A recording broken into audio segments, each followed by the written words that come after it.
Hello అండి, welcome back to my channel. Morning బ్రేక్ఫాస్ట్కి తక్కువ ఇంగ్రీడియంట్తో సేమియా ఉప్మా ఎలా తయారు చేసుకోవాలో చూసేద్దాం రండి.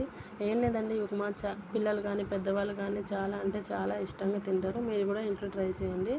స్టవ్ మీద కడాయి పెట్టుకొని కడాయిలో 2 టేబుల్ స్పూన్ల వరకు ఆయిల్ వేసుకొని ఆయిల్ బాగా హీట్ అయిన తర్వాత ఆవాలు, పచ్చిపప్పు, జీలకర్ర వేసుకొని బాగా ఫ్రై చేసుకోవాలి. అందులోనే ఒక 2 టేబుల్ స్పూన్ల వరకు పల్లీలు కూడా వేసుకొని బాగా ఫ్రై చేసుకోవాలి.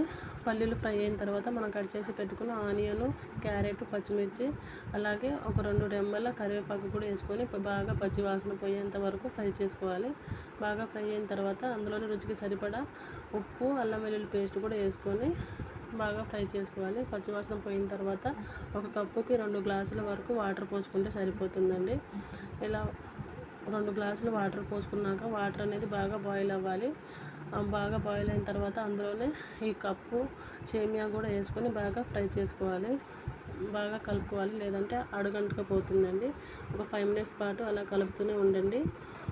చాలా అంటే చాలా బాగుంటుంది. మీరు కూడా ఇంట్లో ట్రై చేయండి. చిన్నపిల్లలు కానీ పెద్దవాళ్ళు కానీ ఎవరైనా చాలా ఇష్టంగా తింటారు. చూడండి ఎంత బాగుంటుందో. మార్నింగ్ బ్రేక్ఫాస్ట్కి తక్కువ టైంలోనే అయిపోతుందండి. మీరు కూడా ఇంట్లో ట్రై చేయండి. Subscribe to